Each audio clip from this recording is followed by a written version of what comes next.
Mutant kind has taken the advantage. The Inhuman leaders are imprisoned in limbo, and the X-Men are working on destroying the remaining Terrigen Cloud. Hope for all Inhumans now rests in the hands of these new humans who have evaded capture.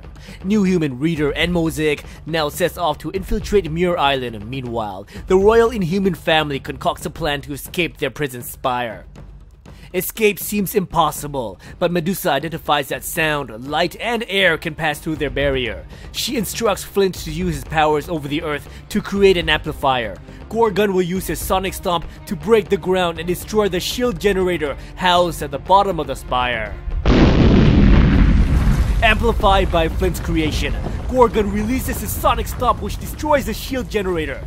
The plan worked, but now, the demons of Limbo have noticed their release. They converge upon the royal family, but the Inhumans are prepared. They lay waste to every demon in sight. When the dust cloud clears, Medusa and her family stands victorious. Now, off to X-Haven. Muir Island, New Human Reader opened the gateway allowing their infiltrator expert Mosaic to find Magneto and find out what the X-Men have planned. Even with all the blonde telepaths on Muir Island, Mosaic roams around undetected. He finds the old man with a helmet and he takes over. Once inside Magneto's mind, Mosaic gets flooded with information. Black Bolt is down. Medusa and the family is in limbo.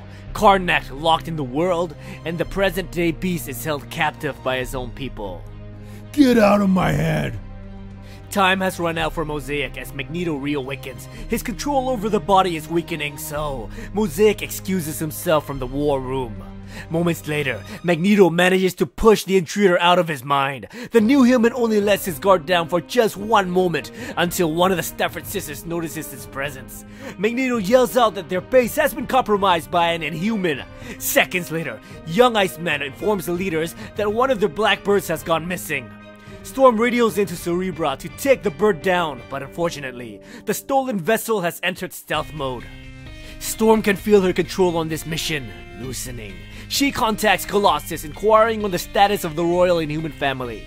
The X-Man doesn't have good news. Medusa broke free, and her Inhumans are on the doorsteps of X-Haven. Storm doesn't have anyone to send in for reinforcements at the moment, so she asks her comrades to stall for as long as possible. Medusa breaks through the doors of X-Haven. They need to find Black Bolt, so Forge's workshop seems like a good place to start. Johnny Storm is ordered to set the grounds on fire to put fear into any mutant students who would dare stand in their way. He does so, but with reluctance. Flame on! The stage is set and the Inhumans are ready to enter the compound. But before they can take another step, a mysterious figure covered in flames approaches. The Colossus stands before the Inhumans. He states, Alright, my friends. Who is to be first? Jersey City, Ms. Marvel and the New Humans await Mosaic's return. Instead, the X-Men's vessel arrives. The team prepares themselves for battle, only to find out that Mosaic hijacked young Cyclops' body to pilot the ship. Mosaic informs his team that the royal family are in a place called Limbo, but that wasn't the important part. He discovered that in a matter of days, the Terrigen Cloud will cover the Earth and all mutants will suffer extinction. They attacked us, but they had no choice. Mutants either leave the Earth or they die.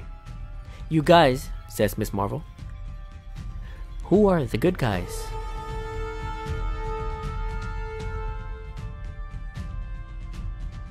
What's going on, guys? Welcome to Comic Island. My name is Joey and this is my review of the Inhumans vs. X-Men issue 4. Okay, let's dive right into what I thought about this issue. The X-Men got their opportunity to stage the attack and now the Inhumans got their chance to shine. Medusa played her role well when she devised a plan to escape the prison, and Mosaic was awesome in this issue. For those who don't know, Mosaic is a new character that got powers from the Terrigen Cloud. He lost his physical body, but he gained the power to take over anyone's body. He normally puts his host to sleep, so it goes to show how strong Magneto's psychic barrier is. He is also credited with the power to go around unnoticed even when there are telepaths around, unless of course he is distracted, which was what happened when he got kicked out of Magneto's mind. I want to bring up this one picture where Mosaic got into Magneto's mind. It shows off the recent events of the Inhumans vs. X-Men, but it also shows some of the major events in Magneto's life. Remember the time when he ripped out all the adamantium in Logan's body? His first battle with the X-Men? His children, Polaris, Quicksilver, and the Scarlet Witch? And of course, she is wearing a dress from the House of M event. The cherry on top was this little picture of Magneto's clone, Joseph. I know it's really easy to hate on clones, but I love this clone of Magneto. Obviously, he isn't around anymore because, well, Magneto killed him. But I always love events and stories where Magneto is just simply a good guy, such as the Age of Apocalypse. The two teams are showing signs of confusion in this war. Rogue gets outed by Frost as being on the same team with an Inhuman. We know it is Synapse. Human Torch shows a concern when he was ordered to set the borders of the X-Haven on fire, and now, the new humans are also questioning their place in this war. This ending with Ms. Marvel makes this issue great for me, and this is how a good team versus good team story should be. It shouldn't be one-sided. It should make us question which side we should be on. It's easy to say, I'm with the X-Men all the way, but let's stop and think about it. The X-Men are fighting extinction, but the Inhumans are fighting for their legacy. If the Mist gets destroyed, then the Inhumans will age and die to the point where there will be no more new Inhumans left in the world. So considering that, whose side are you on? Let me know in the comments below. Thank you so much for watching, and if you like what we do and want to support us, I recommend checking out our Patreon page. The link will be in the description below. Thanks again, and if you enjoyed this video, please like, subscribe, and I'll see you guys next time in another Comic Island video.